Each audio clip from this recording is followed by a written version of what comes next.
Salam mahabbah, salam sejahtera, istri, anak-anak, cucu, menantu. Mudah-mudahan semua dalam keadaan sehat. Kita teruskan bincang-bincang, ngobrol-ngobrol dengan tajuk jangan dicampur adukan yang hak dengan yang batil. Jangan dicampur adukan yang hak dengan yang batil. Atau jangan dicampur adukan yang asli dengan yang palsu. Yang baik dengan yang buruk.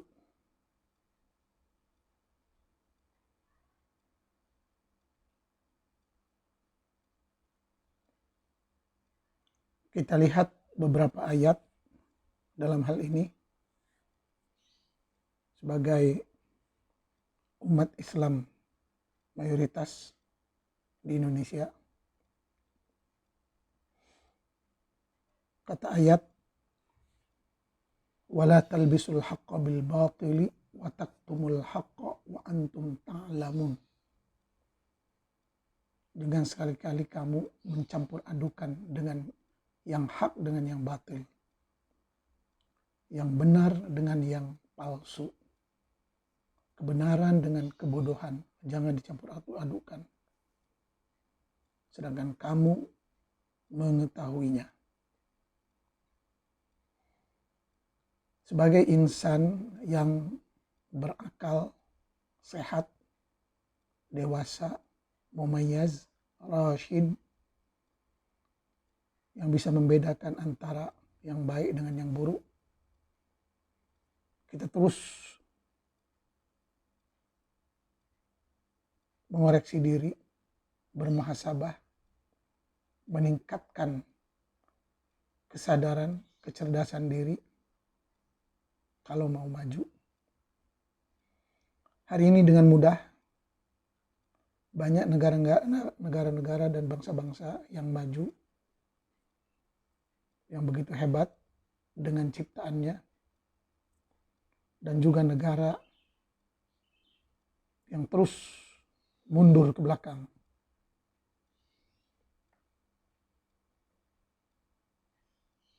Tidak perlu ditutup-tutupi. Kita lihat pencapaian negara-negara seperti Korea, Taiwan, Jepang, Singapura,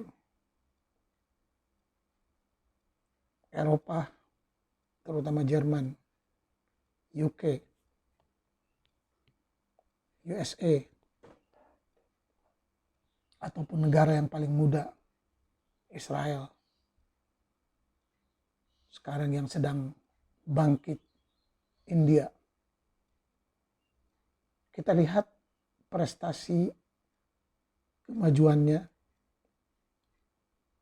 dari segi penelitian, penyelidikan, pendidikan, pembuatan alat-alat yang canggih, yang mana negara-negara ini, terutama seperti Amerika, Rusia, Jepang, Cina, India, yang kita sebut-sebut sebagai negara kafir, negara ateis, tapi mereka telah menunjukkan prestasi bangsa mereka dengan menghasilkan berbagai ciptaan seperti alat-alat yang canggih,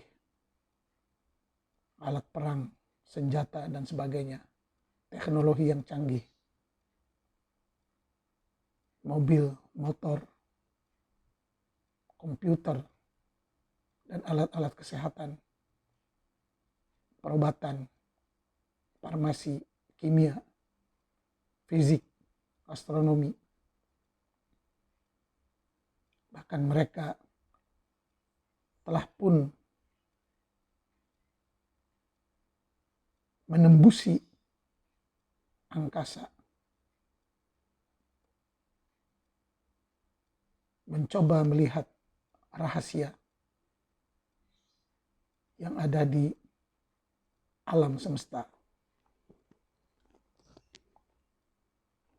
Padahal kita tahu, semua baca dalam Quran, wa qur rabbi zidni ilma. Ya Allah, tambahkanlah aku ilmu. Yarfa'illahu alladhina amanu minkum walladhina utul ilma darajat. Allah tinggikan derajat orang-orang yang berilmu. Berilmu. Walladhina utul ilma darajat. Berilmu.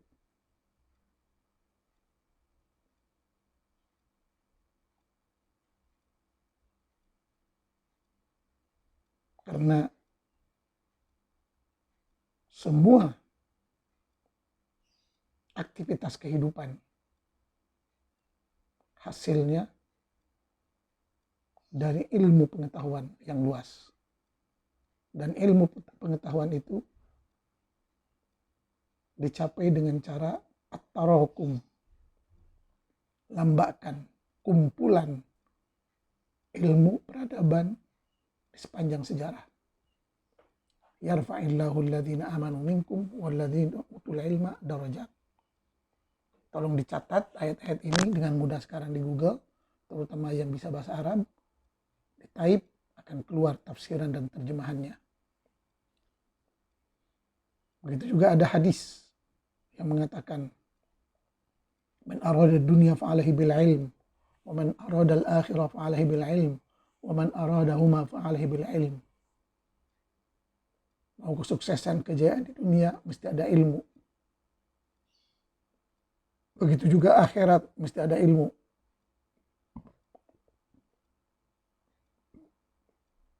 Dan mau sukses keduanya juga mesti ada ilmu.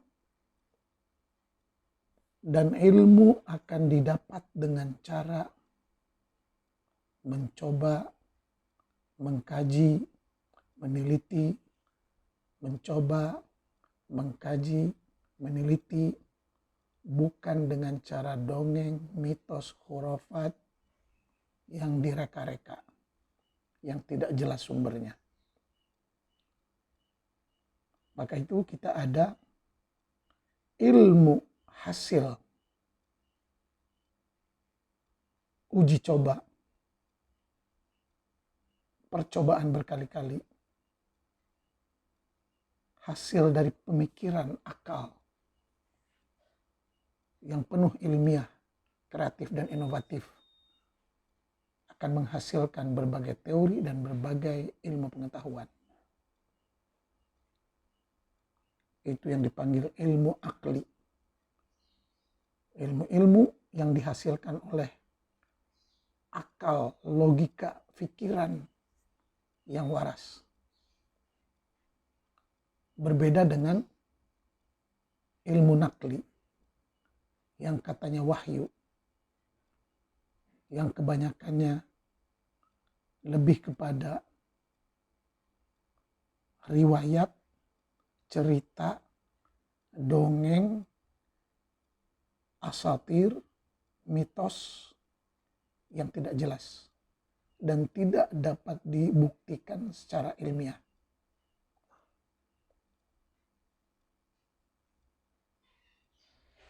Ilmu yang dihasilkan oleh akal pemikiran yang waras, dia tahan uji, tahan banting. Tapi ilmu yang dihasilkan oleh mitos, dongeng, khurafat tidak dapat dibuktikan baik secara ilmiah maupun secara kajian lebih mendalam.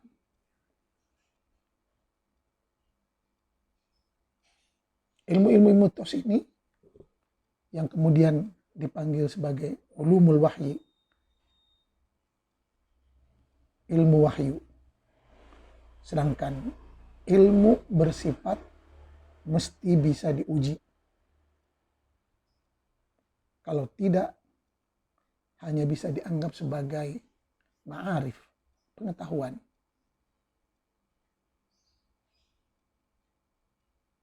Itu sebabnya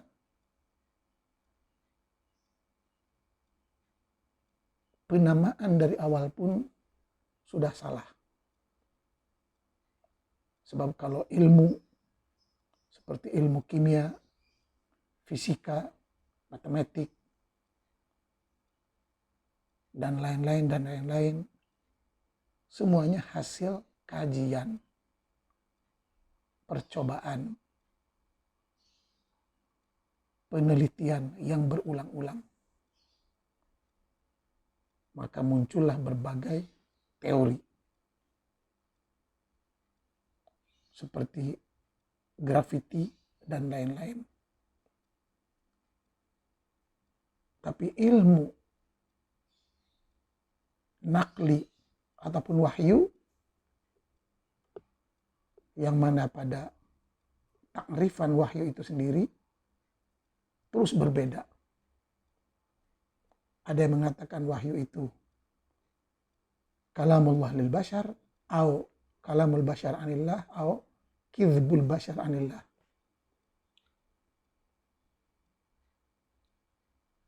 Penafsiran wahyu ada yang mengatakan Allah bercakap dengan manusia dan itu tidak pernah berlaku. Ataupun manusia bercakap dengan Allah. Yang sebegini kalau ada pun dipanggil orang gila. Ataupun manusia berdusta atas nama Tuhan. Dan Quran telah mengingatkan, وَمَنْ أَظْلَمُ مِمَّنِ افْتَرَى عَلَى اللَّهِ كَذِبًا. Alangkah zalimnya mereka yang berdusta atas nama Tuhan. Sebab yang tahu persis firman Tuhan, yang tahu persis makna firman Tuhan hanya Tuhan. Itu pun kalau ada. Dan yang tahu persis sabda Nabi hanya Nabi. Oleh sebab itu, pada zaman sahabat pun, para sahabat selalu berbeda pandangan tentang apa yang disampaikan oleh Nabi. Contoh, kalau betul cerita ini, la tusalliyanna al-asra fi Bani Quraidah. Nabi pernah mengarahkan kepada sahabatnya, kalian mesti sholat di Bani Quraidah ketika Rasul akan menyerang Bani Quraidah. Maka sahabat Rasul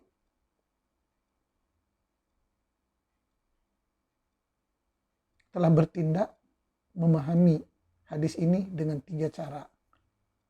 Ada yang sembahyang sebelum pergi ke Bani Quraidah, ada yang sembahyang di jalan, ada yang sembahyang setelah tiba di Bani Quraidah. Dan kata Rasul, semuanya betul. Begitu juga perdebatan dalam membaca Al-Quran. Seringkali sahabat membaca begini, sahabat lain membaca begini. Setelah mereka bergaduh, berantem, jumpa dengan Nabi, semua bacaan betul.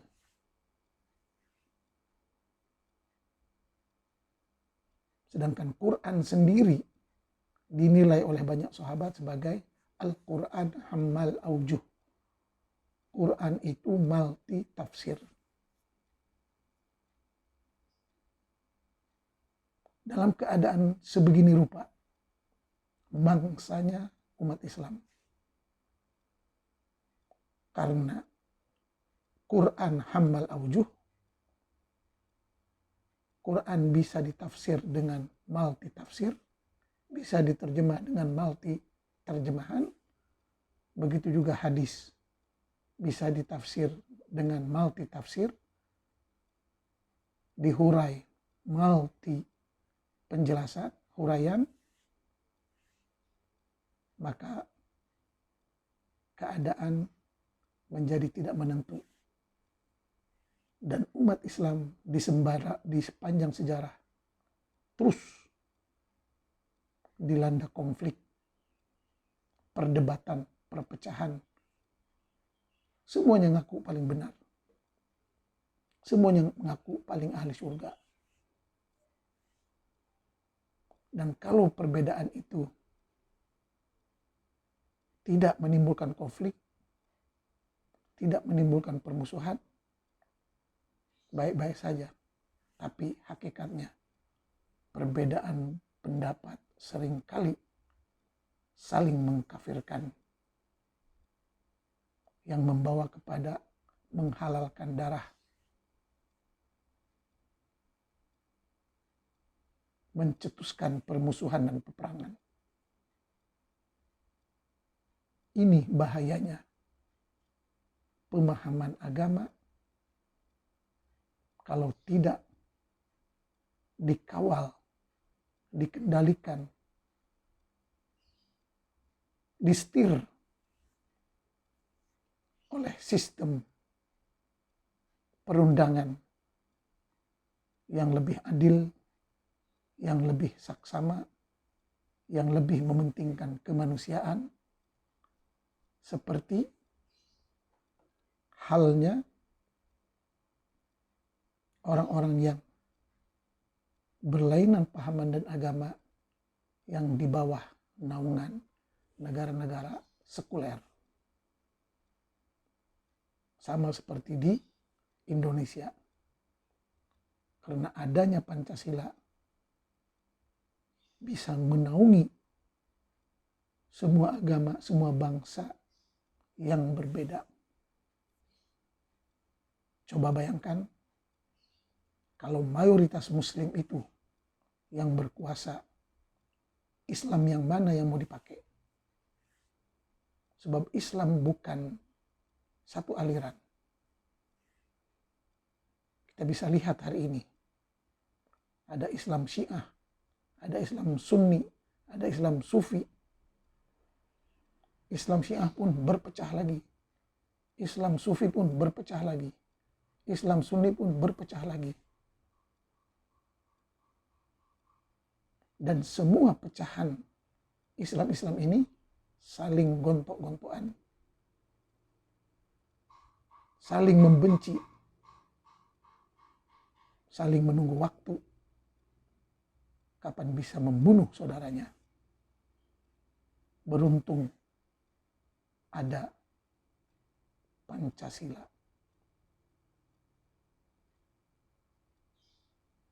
Kita bisa lihat hasil konflik berbagai aliran Islam seperti yang berlaku di Syria, Libya, Irak, Lubnan, Yaman, Sudan, Somal. Semuanya hancur berantakan karena perbedaan fahaman sesama Islam itu sendiri. Dan hadis pun kalau betul ada menyatakan sataftariqu ummati, umatku akan berpecah menjadi 21 atau 71 ataupun 73. 71 atau 73 golongan. Semuanya masuk api neraka. Hanya satu yang selamat. Siapa satu yang selamat itu? Yang mengikut Rasul dan para sahabatnya. Bayangkan. Maka wajib kepada pemeluk Muslim dari semua golongan. Jangan hanya ta'assub. Jangan hanya fanatik ideologi. Tapi yang pertama, kuasai bahasa Arab.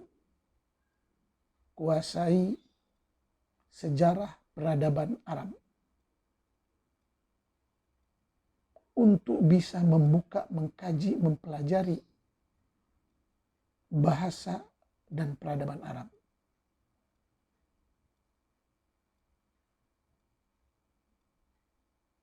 dan menyimak ayat-ayat berikut. Seperti li'ilafi Quraisyin ilafihim rihlatas syita'i was-shaif falyabudu rabb hadzal bait. Jelas ayat ini menunjukkan bahwa Islam hanya untuk Arab Quraisy. Tidak ada hubungan dengan Arab lain. Jauh-jauh lagi dengan bangsa Indonesia, bangsa India, bangsa Afrika, dan lain-lain. Tidak ada hubungan. Ayat lain juga menjelaskan, inna anzalnahu Qur'anan Arabiyyan. Kami turunkan, kami yakni Allah, kami turunkan Al-Quran dalam bahasa Arab. Arti dalam bahasa Arab, bahasa itu mengandungi budaya, aspirasi, roh, kejiwaan, tradisi bangsa itu. Jadi Quran diturunkan dalam bahasa Arab Quraisy yang mengandungi cita rasa, budaya, sejarah jati diri Quraisy. Dan Arab lain bukan Quraisy. Tidak ada kaitan dengan Islam. Begitu juga dengan bangsa lain yang bukan bangsa Arab. Tidak ada kaitan dengan Islam Quraisy. Ayat lain juga menjelaskan, inna anzalnahu Qur'anan Arabiyyan wa kadzalika anzalnahu hukman Arabiyyan. Kami turunkan hukum hakam ini mengikut budaya Arab, terutama Arab Quraisy.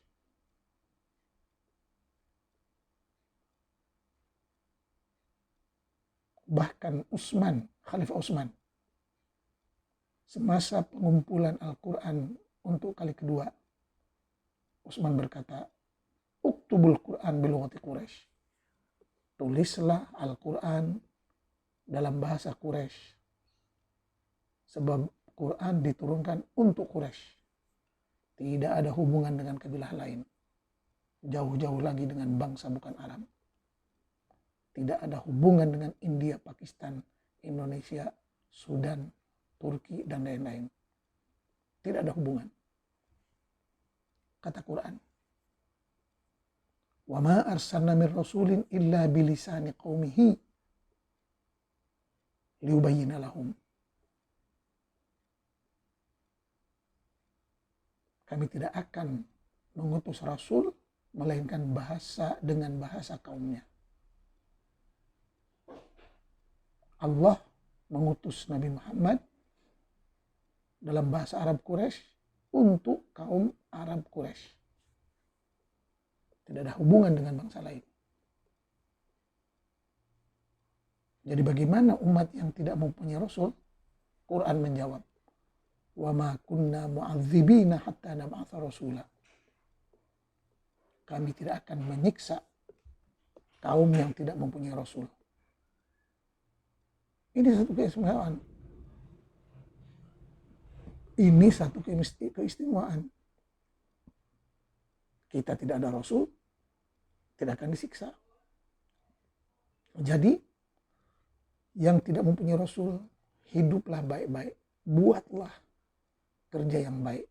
Jangan menghabiskan akal, pikiran, dan tenaga untuk hal-hal yang sia-sia. Lebih baik kita gunakan akal, pikiran, tenaga kita untuk membangun diri dan bangsa kita. Kita bangun ekonomi, pendidikan yang hebat, ekonomi yang hebat, impor ekspor yang hebat, pertanian yang hebat, pembuatan alat-alat yang canggih yang hebat, penelitian yang hebat,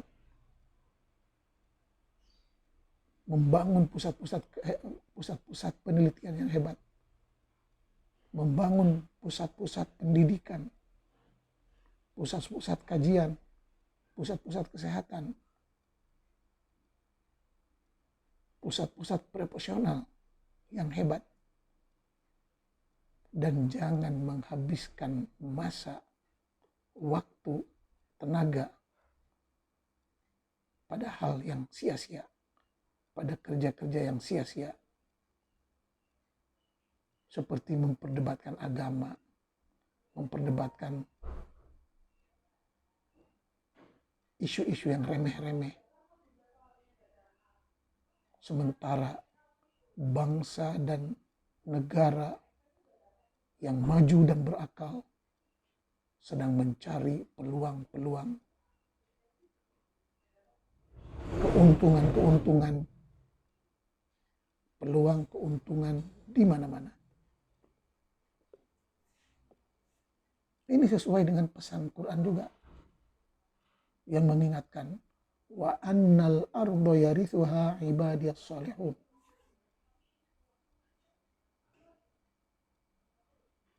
Bumi ini diwariskan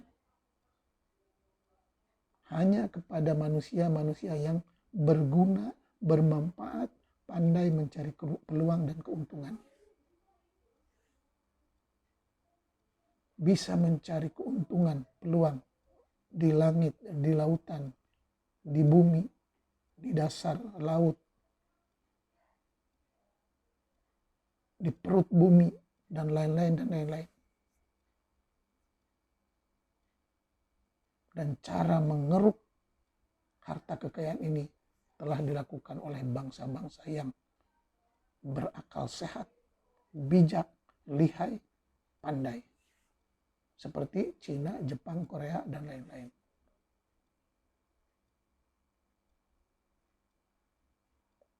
Walaupun sebagian bangsa Indonesia pun sudah ada, tapi secara overall, secara keseluruhan, bangsa ini masih dibelenggu oleh ajaran Arab Badawi padang pasir yang menghambat kemajuan.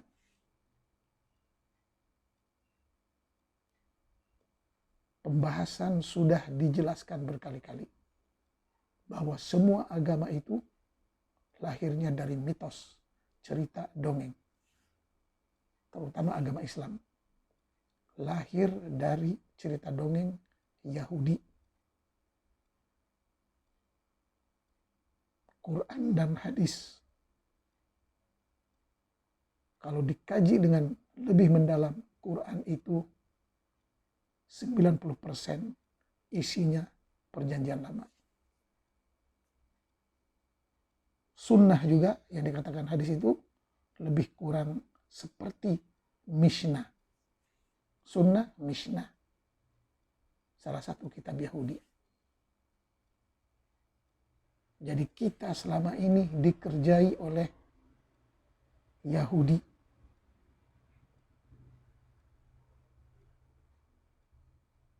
Disibukkan oleh mitos-mitos Yahudi. Sementara pemeluk agama lain terus membuat kajian. Termasuk orang Yahudi sendiri. Bani Israel sendiri. Yang ada sekarang terus membuat kajian. Dan mereka berani mengatakan kalau di dalam kitab mereka banyak kepalsuan, banyak ketidakcocokan antara dongeng, mitos, buku mereka dengan fakta sejarah yang ada. Tapi pemeluk agama Islam belum bisa membebaskan diri dari mitos-mitos itu. Dan kalau ada percobaan ke arah itu, akan dicap sebagai kafir, murtad, zindik, mulhid.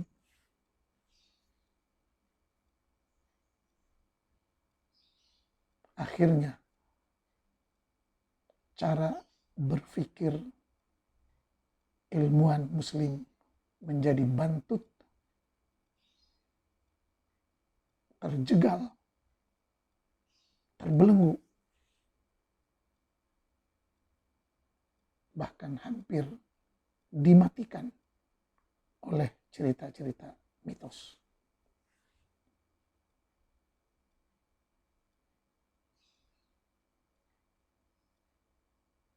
Sehingga pemikir-pemikir muslim seperti Ibnu Sina, Al-Farabi, Al-Kindi,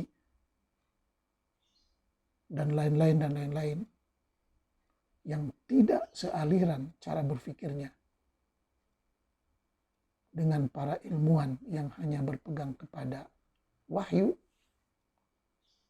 telah dicap sebagai mulhid, ateis,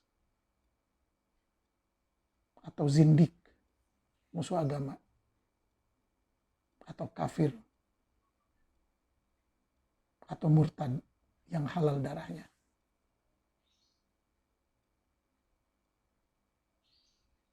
Sehingga para saintis muslim pernah berkata,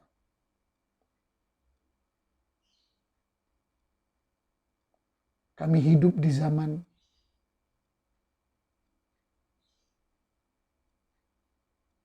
yang mana sebahagian kelompok mengaku-ngaku dirinya bahwa Allah hanya memberi hidayah kepada mereka.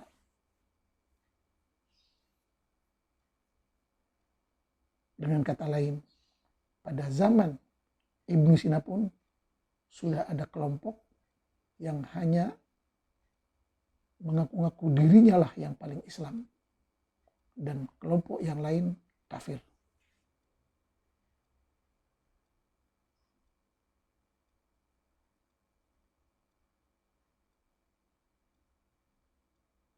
Jadi umat Islam yang telah pun berpecah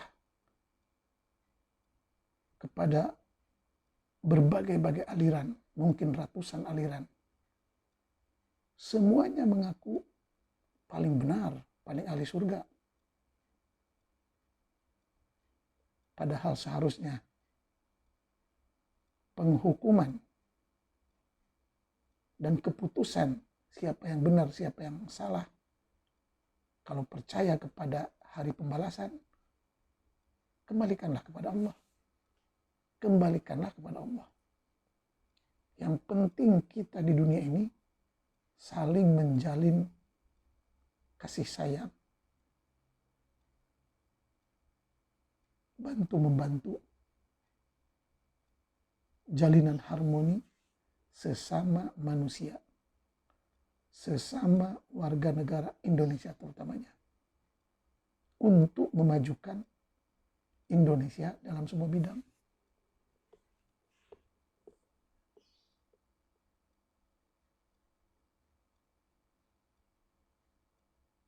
Sebab kelihatan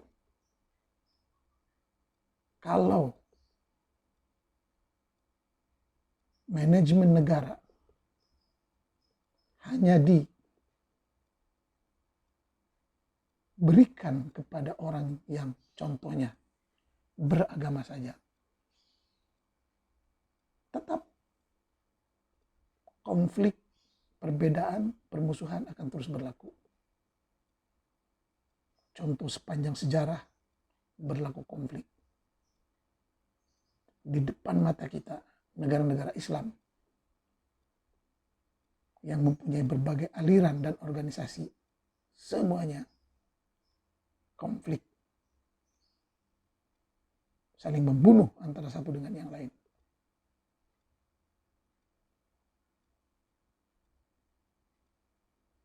Hari ini kita bisa lihat bagaimana Amerika, Eropa bisa menampung semua aliran, baik Muslim, non-Muslim, ateis, Kristen, Yahudi, di bawah naungan negara demokrasi, negara sekuler, negara yang terbuka. Sehingga negara-negara ini menjadi maju, kaya raya, dan makmur rakyatnya.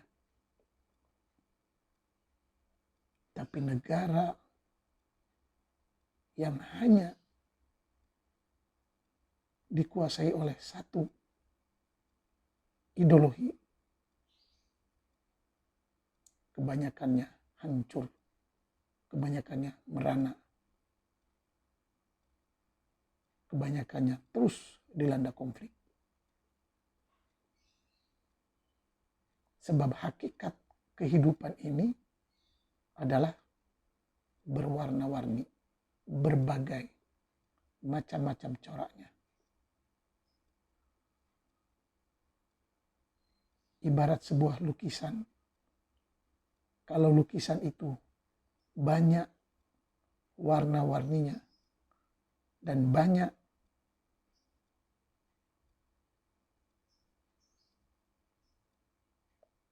bayangan dan sudut pandang dalam satu bingkai lukisan yang begitu indah, nampak lukisan tersebut akan semakin menarik dan semakin tinggi nilainya. Berbanding kalau lukisan itu hanya satu warna saja. Umpamanya satu lukisan warnanya putih saja, atau hitam saja, atau biru saja. Apa yang akan berlaku? Manusia pun tidak minat untuk melihatnya. Beginilah warna-warni kehidupan.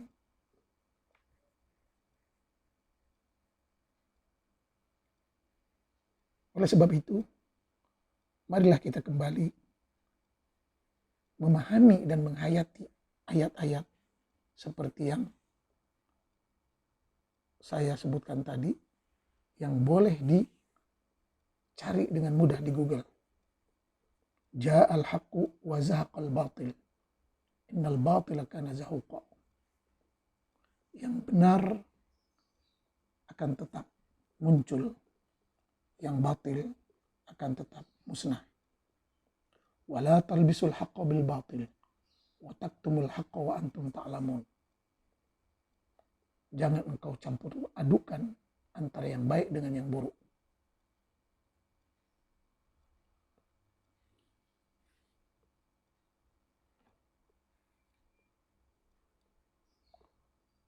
Wa man azlamu mimman iftara 'ala Allahi kadziba.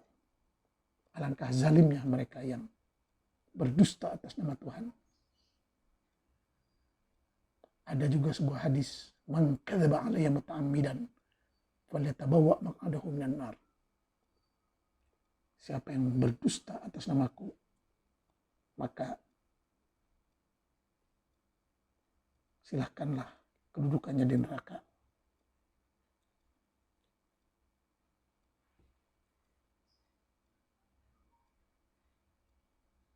Yarfa'illahu alladhina amanu minkum walladhina utul ilma darajat. Jelas, orang yang berilmu itu kedudukannya amat tinggi di dunia sebelum di akhirat. Bahkan ada ayat yang begitu jelas, wa man kana fi hadhi a'ma fa huwa fil akhirati a'ma wa adallu sabila. Barang siapa yang di dunia ini buta, di akhirat pun akan menjadi buta dan lebih sesat lagi. Jadi semuanya ilmu, dahulukan ilmu. Sehingga hadis begitu jelas. Thalabul ilmi faridatun. Menuntut ilmu itu adalah fardu pada semua. Bukan dahulukan adab, bukan dahulukan akhlak, ilmu. Dalam Quran pun fa'lam annahu la ilaha illallah. Ketahui dulu ilmu. Dan ilmulah yang menciptakan akhlak, norma, etika, adab. Oleh ilmu.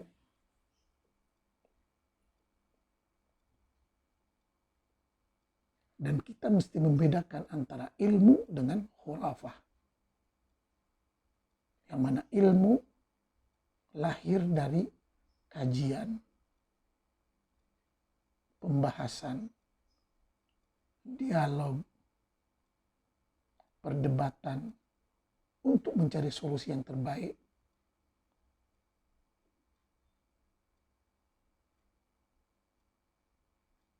Kajian, ujian, lain dengan khurafah. mitos, khayalan, dongeng. Maka kalau ada yang mengatakan ma'u zamzam lima syuribalah, air zam-zam itu obat segala penyakit. Oke. Kata ilmu, silakan dites. Ada penyakit ataupun 10 penyakit ataupun 3 penyakit. Orang-orang yang mempunyai 3 penyakit yang berlainan, silahkan minum air zam-zam. Adakah bisa sembuh? Sehari, 2 hari, seminggu, 2 minggu, 3 minggu? Silahkan. Nyatanya tidak ada. Sebab itu hanya dongeng, mitos. Sama juga dengan hadis al-badhinjan syifa min kulli da. Ini tukang dagang badhinjan, tomat, kerugian, tidak ada pembeli. Terus datang ke Abu Hurairah yang terkenal tukang mereka-reka hadis. Kata Abu Hurairah, aku bisa membuat hadis tapi bagi hasil. Itu ada ceritanya. Maka dibuatlah hadis al-badhinjan syifa min kulli da. Tomat obat segala penyakit. Tapi kalau mengikut kajian sains, silakan dites. Adakah bisa tomat menyembuhkan segala penyakit? Kan tidak. Sama juga dengan hadis. Barang siapa yang makan 7 butir kurma akan kebal racun. Silahkan diuji. Nyatanya tidak ada. Dan nyatanya orang-orang yang kaya, raja-raja Arab, ulama-ulama Arab, kalau sakit tetap aja mencari hospital, rumah sakit, pusat kesehatan yang canggih-canggih di Jerman, di Eropa, di Amerika. Dan yang percaya akan kehebatan air zam-zam itu hanya orang-orang yang miskin, bodoh, dan yang mau ditipu. Begitu juga dengan minum kencing unta. Sampai ada seorang ustaz di Indonesia yang terkenal. Masuk ke kepalanya, minum kuncing unta. Minum kencing unta. Ada di YouTube-nya. Silahkan. Dan orang itu menjadi panutan umat Islam yang percaya kepada mitos Arab Badawi primitif. Bagaimana kita mau maju? Maka wala talbisul haqqa bil batil wa taqtumul haqqa wa antum ta'lamun. Ilmu yang sebenar mesti hasil kajian, percobaan yang berkali-kali, hasil pemikiran yang tidak jemu-jemu untuk berpikir, mencari, berbahas, mengkaji, dan terus menemukan teori ataupun mencipta sesuatu yang bermanfaat. Tapi cerita mitos hanya omong kosong, tidak dapat dibuktikan dan tidak ada hasilnya dalam kemajuan manusia, melainkan manusia yang percaya mitos menjadi mati rasa, mati perikemanusiaan, dan mati akal mindanya.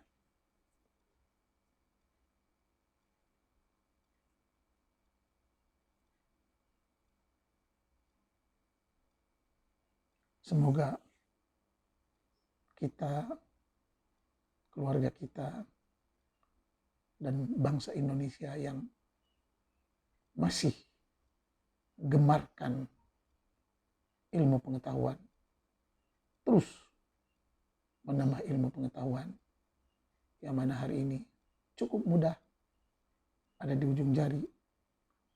Jangan malas mencari di Google apa juga isu ilmu pengetahuan yang bisa menjadikan kita manusia fi ahsani taqwim, sebaik-baik manusia.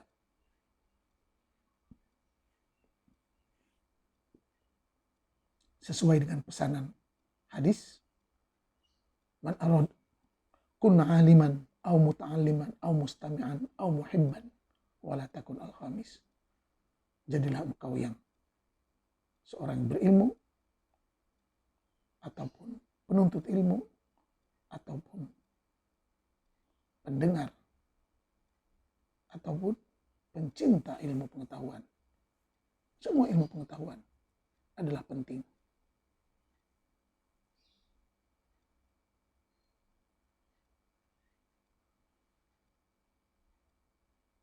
Dan ada kalanya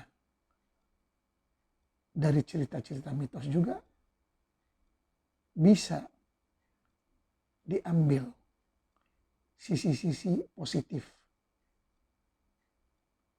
yang bisa disesuaikan oleh perkembangan zaman. Walaupun itu cara yang sangat susah dan rumit. Sebab sifat manusia yang hidup adalah terus berubah, bergerak, berubah, bergerak, maju ke depan, maju ke depan, maju ke depan. Seperti kejadian alam semesta ini yang masih terus berproses, terus bergerak, terus berubah.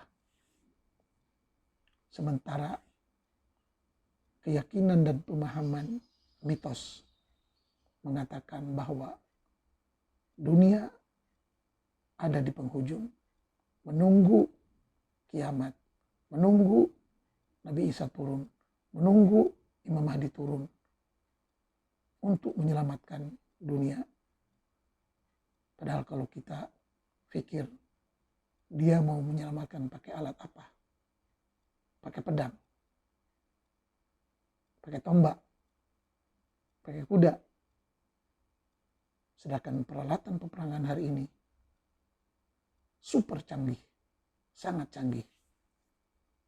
Roket, alat otomatis, satelit, dan lain-lain. Ini yang mesti kita kembali kepada ilmu yang sebenar dengan khurafat, dongeng mitos yang menyebabkan umat menjadi mundur, bodoh, dan miskin. Sekian, semoga bermanfaat. Wassalam.